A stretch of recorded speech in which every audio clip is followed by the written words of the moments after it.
My name's David Fishman. I am a consultant here in Shanghai, work in the energy sector. Last 2 months, mostly boring, I guess. I know a lot of people had maybe other more extreme experiences, but I spent a lot of the time just wishing it was over sooner so I could get back to my life. I wasn't concerned about, food insecurity or anything like that. It was really just, I wish it was over because I'm bored. How did your life change? What is it normally like? It didn't change as much as it has for other people, and I guess that's part of it, I guess. I work from home normally, so I'm home most of the time anyway. During the workday, I have my home office already set up, so that part of it was fine. I was not really changing anything. Of course, I couldn't go out anymore. I wasn't meeting friends. That part of it changed for sure. The way time went by, I guess, kind of changed, because time would go by in big chunks. It used to. You could get into an activity and you would do it for 3 or 4 hours. You go out to friends for brunch and 3 hours would go by. You felt the time going by a little bit more acutely when you were spending all the time inside thinking about the days going by. That was the biggest difference for me, I guess. How about food? Was it easy for you guys to get? Difficult? So at the beginning, we stocked up a bit.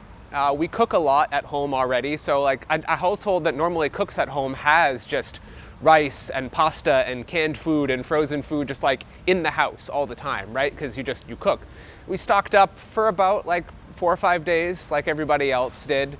And so after the first 4 or 5 days, and it was clear that we weren't going to be getting more food anytime soon, there was a little bit of concern about how to what kind of channels we need to get more food, and that's when the group buying started. I was involved with that, and a lot of other people were pushing group buying too. But overall, and we never had any real food insecurity, any concern like that. There was the awareness that things could get worse, but they never got that bad for us anyway. I mean, there were a couple of low days over 60 days. Maybe it's 3 or 4 days in a row of bad news or no good news, and maybe it's raining that day, and you just have a really down kind of day. You're this stinks. What are we doing here? What am I doing? What's the point of all this? But I mean, in terms of my mental health or emotional control, I'd like to think I'm a fairly happy person. So that day would happen, but I wouldn't sink into it. The next day I'd be all right, I got a good night's sleep. Oh, the sun is shining now. I feel better now. For people with a different mental state, I'm sure it could have been much more challenging, probably. We were just talking about the news. How did you get news? Was it accurate? And what did people in other countries see? Did you think that was accurate? Yeah, I mean, it was a combination. I'm pretty active on Twitter, so I saw stuff on Twitter, of course, but that's already secondhand. If you see it on Twitter, it's people grabbing it from somewhere in China, from something they saw on Weibo, from something in a WeChat group, from official news sources in China.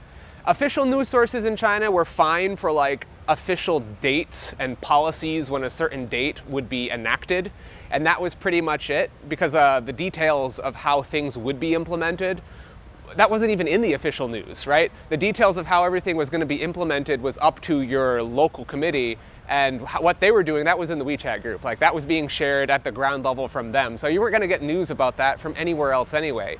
And if you saw news about one local committee doing something, it didn't mean that it would apply to the whole district, even the whole sub-district. It was often just where you lived, whether it was good or bad. It was really localized to just where you are. So in terms of news, yeah, I mean, there was a lot of stuff shared on WeChat groups that was garbage.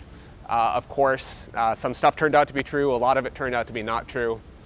It was bad enough to try to get information living here with the news from your local WeChat, from your local neighborhood committee and everything. I can't imagine how annoying it would have been to be getting news secondhand or thirdhand, going from online sources overseas. And I know it was difficult. A lot of people said it was difficult. You were just talking about local community. How was it in your local community? What was it like? I think ours was doing their best. That's not to say much. They were doing their best. I mean, I had some sympathy. Okay, let's say their performance was not great. I had some sympathy for their plight because nobody signed up for this. Like, when you join local government, you're not expecting to be put in charge of like marshaling this effort to supply food to thousands of people in your neighborhood and plan testing strategies and all these like project management stuff. And they're like, the most responsibility they ever had before was like reminding you to sort your garbage and I don't know, like handling parking spots and stuff like that. They really don't have that much hardcore responsibility, and then all of a sudden they were elevated to like frontline execution of policy. And some of them rose to the occasion, and some of them did all right, and some of them did pretty lousy. Ours was like, in terms of intentions, I think it was all there. I don't think anybody was like trying to do a bad job or was being lazy. I know they were working really, really hard and they didn't get any sleep. Every time you saw them, they just had circles under their eyes and they looked miserable. But the results also weren't that good. We were still always waiting for news, waiting for like, where's our next food parcel? Is there gonna be another food parcel? Why are we still having all the people cluster together when we do testing? Why are we having the people that previously had a positive on their floor going down to test before other people? Shouldn't they go last? Like, logical things like that we were really frustrated with. On the other hand, they didn't like interfere with us at all. So we had a fairly active building committee, like, you know, volunteer group, and they were all working really hard to get stuff done and get group buying done and all that. They didn't like block us, right? They didn't interfere with us, which is what a lot of other people were complaining about, that they had issues and conflicts. We didn't have any of that. And maybe that's the best you can hope for, is not interfering. And quite frankly, you sound like you've been here for a very long time. How do you feel about living in China, living in Shanghai now? Have your plans changed or have they stayed the same? Yeah, I've been here 10 years now. I've spent my whole adult professional life here. I don't know how to be an adult anywhere else. I don't know how to work anywhere else. So for me, leaving would not be just like, are you done with China? It would be like, are you done with this whole phase of your life that's dominated the last decade, right? I've only ever known this since school. So I'm not ready to leave, but it has brought some things home, right? That it highlighted that you can have a competent system in one place, but bad decisions can still lead to terrible, incompetent outcomes in other places. And I think even the people who are very positive about China and life in China, as I generally think I am, really saw that quite clearly. And I don't want it to be a gloomy takeaway. It's just a reality that you had to, you found something new that maybe you wouldn't have guessed would be a problem. You always knew there were some problems here or there with execution. And maybe if I had been in Shenzhen, where things seem to have gone a lot differently, I'd still have my rosy image of like policies coming down the hierarchy and disseminating to the lower level and everything being just really efficient and effective, maybe authoritarian, maybe like overbearing sometimes, but effective, right? And that impression was where like, whoa, it can also be ineffective sometimes. It can be actually really lousy sometimes.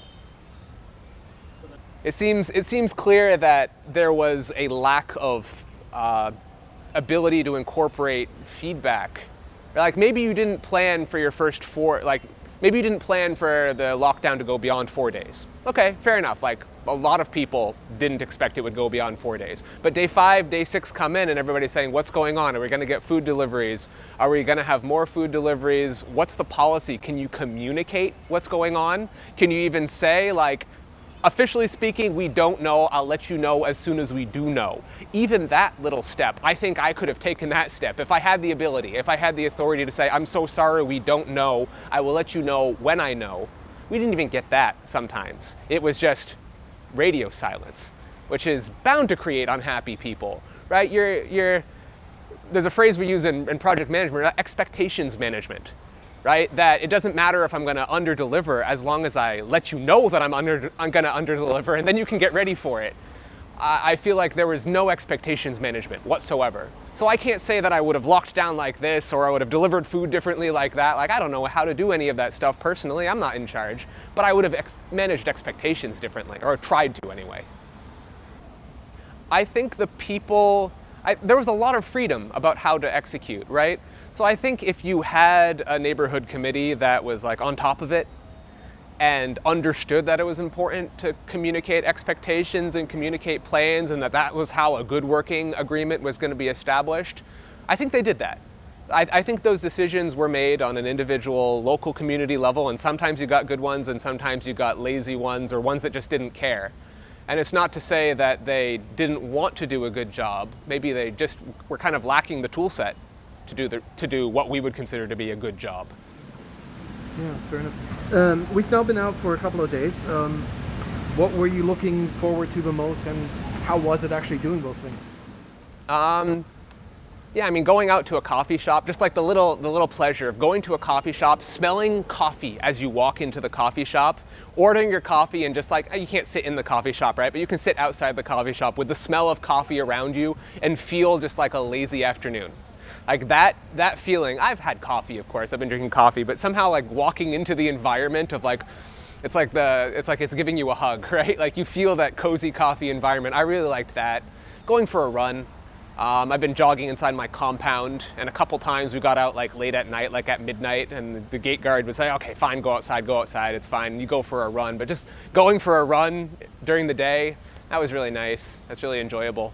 We missed, the best months of the year in Shanghai, the best weather of the year in Shanghai, and it's already summer now, but you can still try to enjoy like cool evenings to go jogging, I guess.